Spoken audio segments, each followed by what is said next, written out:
Hello friends, आशा करता हूँ कि आप सभी अच्छे हैं। आज के वचन मनन के लिए आइए हम पढ़ेंगे भजन संहिता उसका 100 अध्याय उसकी 1 से लेके 2 आयत।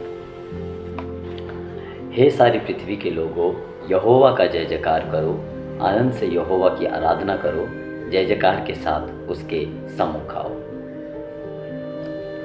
दोस्तों, हम इस आयत में क्या सीखते हैं? हम ये सीखते हैं कि परमेश्वर की आराधना इस आयत में आनंद के साथ करने की और जय जयकार के साथ करने के लिए कहा गया है। कितनी खुशी वाली बात है कि आनंद के साथ भी यहोवा की आराधना की जाती है। लेकिन आजकल के जीवन में हम जब देखते हैं तो आराधना में सबसे ज़्यादा क्या देखा जाता है? दुख देखा जाता है, पीड़ा देखी जाती है, चिंता देखी जाती है, परेशानी देखी जाती है, डर देखा जाता है, घबराहट देखी जाती है, मानसिक कमज़ोरियाँ या शारीरिक कमज़ोरियाँ देखी जाती हैं, जिसकी वजह से मनुष्य घुटने टेक के परमेश्वर के आगे आराधना करते हैं। दुख के समय में आराधना करना थोड़ा आसान होता है, क्योंकि और कोई चारा नहीं होता, क्योंकि आराधना में छुटकारा है। लेकिन सुख के समय में आराधना करना एक गंभीर बात है। क्यों? हम दाऊद के जीवन से सीखते हैं ये क्यों गंभीर बात है। क्योंकि जब दाऊद के जीवन में दुख का समय था तो उसकी एक एक भावना को वो भजन संहिता के द्वारा, गीतों के द्वारा लिख कर व्यक्त करता था। जब वो मृत्यु के खतरे में था, जब वो जंगलों में था, जब वो भूखा था, जब वो प्यासा था, जब वो नंगा था, जब उसके परिवार ने उसे छोड़ दिया, उसके अपने लोगों ने छोड़ दिया, उसको गांव में से निकलकर पहाड़ों में, नदियों में, नालों में, गुफाओं में रहना पड़ा।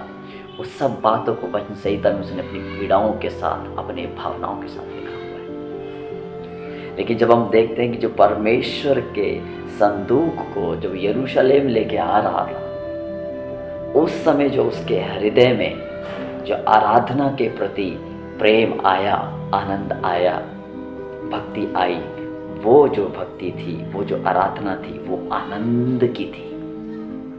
क्या किया था आप सबको मालूम है? उसने अपने वस्त्रों को, राजसी वस्त्रों को उतार कर बिल्कुल एक तुच्छ मनुष्य के जैसे बन गया और परमेश्वर की आराधना पूरे इज़राइल के सामने करता हुआ चला।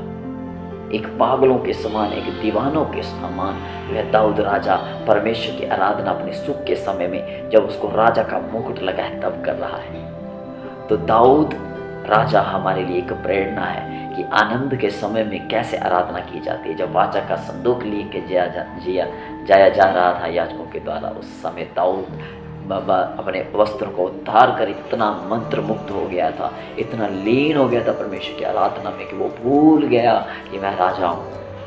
वो अपने आप को तुच्छ मनुष्य के जैसे परमेश्वर के आगे ज़ीरो बनाकर उसकी आराधना प्रार्थना कर रहा था। तो मैं आज आप सबसे विनती करता हूँ कि दुख के समय में तो मैं भी, आप भी, सब लोग घुटनों पे आ जाते हैं। लेकिन अगर परमेश्वर ने आपके जीवन में खुशी दी है तो उस खुशी को आप मनाते ज़रूर हैं, लेकिन उस खुशी में परमेश्वर के साथ आनंद से आराधना करना ना भूलें।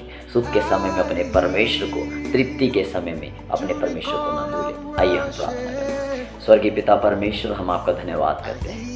दाऊद के दुख के समय में प्रभु हर पीड़ा उसने अपनी लिख दी, हर अनुभव उसने लिख दिया प्रभु। आज वो भजन संहिताएं बन गई और परमेश्वर उसके सुख के समय में उसने किस तरह से प्रभु आपको आदर मान दिया, आनंद से आपकी जय जयकार की। हाँ परमेश्वर, इसी तरह हमें भी सुख के समय में आनंद के साथ तेरी आराधना करने में प्रभु मदद सहायता करें। हमारे हृदय में वो नम्रता और दीनता रहे कि राजा दाऊद की तरह हम भी अपने आप को शून्य करके प्रभु हृदय से, आनंद से तेरी आराधना कर पाए परमेश्वर। हालेलुया, धन्यवाद। यीशु मसीह के नाम से प्रार्थना मांगते हैं, आमीन।